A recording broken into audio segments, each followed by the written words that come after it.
There are stories so terrifying, they cling to your soul long after the final word is spoken. Stories that aren't born from imagination, but from real events, real people, and something far darker than most dare to believe. Welcome to the Grim Tapes, the place where horror meets history. Tonight, we open the vault of the unknown and explore the scariest exorcism cases ever recorded. These are not movie plots or urban legends. They are documented encounters with what many believe to be the devil himself. Turn off the lights. Put your headphones on. And prepare to enter a world where demons don't just haunt, they possess. Case 1, Anneliese Michel, Germany, 1970s.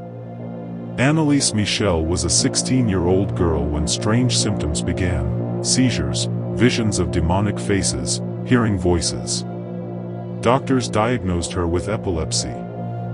But her condition worsened in ways no medication could explain. She began eating insects, tearing off her clothes, growling like a beast, and speaking in different voices, none of them hers. Over 67 exorcism sessions were performed by Catholic priests.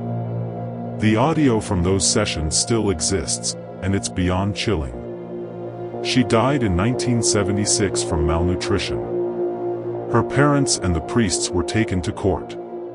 But even today, people wonder, was it mental illness? Or did she really host 6 demons inside her body, including Lucifer himself? Case 2, The Exorcism of Robbie Mannheim, USA, 1949. This case inspired the legendary horror film The Exorcist, but the real story is far more disturbing. Robbie, a 14-year-old boy, began experiencing terrifying phenomena after using a Ouija board with his aunt. Furniture moved on its own, objects flew across the room, guttural voices echoed from his mouth, and scratch marks appeared on his body. A priest was called. What followed was one of the most intense exorcisms in U.S. history.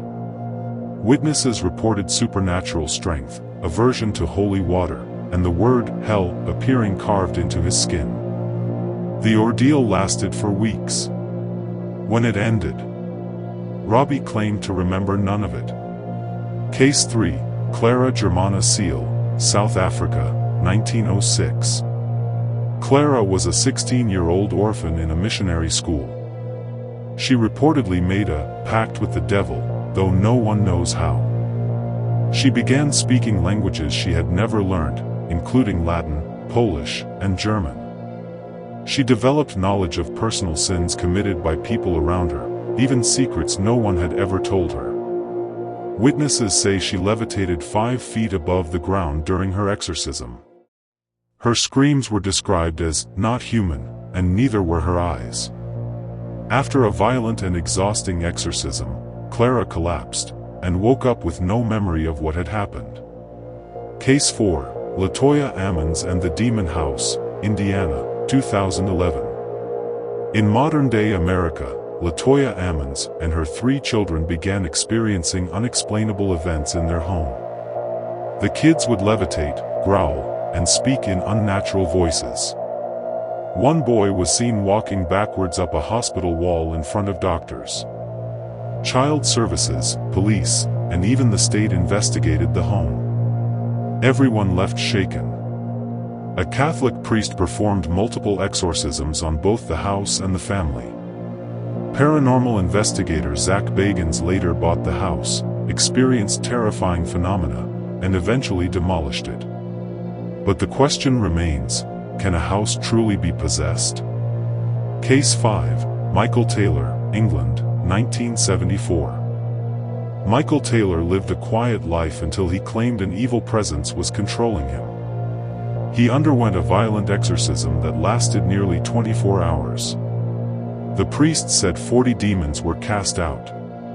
But one remained, and that night, Michael brutally murdered his wife and their dog with his bare hands. When found by police, he was completely naked, covered in blood, and in a trance-like state. He was declared mentally unstable, but even the police admitted they'd never seen anything like it. Case 6, The Smurl Haunting, Pennsylvania, 1974 to 1989. For over 15 years, the Smurl family lived in what they believed was a demon-infested house. Walls would bleed, objects would fly, and shadowy figures attacked family members, even sexually assaulted them. Ed and Lorraine Warren, famed paranormal investigators, confirmed the presence of demonic entities. Despite multiple exorcisms, the activity persisted. Was it mass hysteria, or something the church could never fully cleanse? These aren't stories from a novel. These are real cases, backed by police reports, medical documentation, and church records. And yet, even after everything, we're still left with more questions than answers. So we ask you, do you believe demonic possession is real, or just misunderstood mental illness? If someone you loved started showing signs of possession, would you call a priest, or a psychiatrist? Have you ever had a personal experience with something you can't explain? Let us know in the comments. We're dying to read your stories.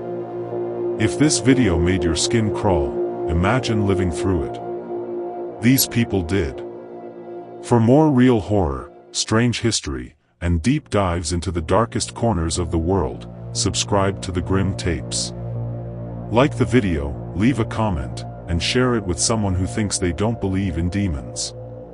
This has been the Grim Tapes. Sleep tight, if you can.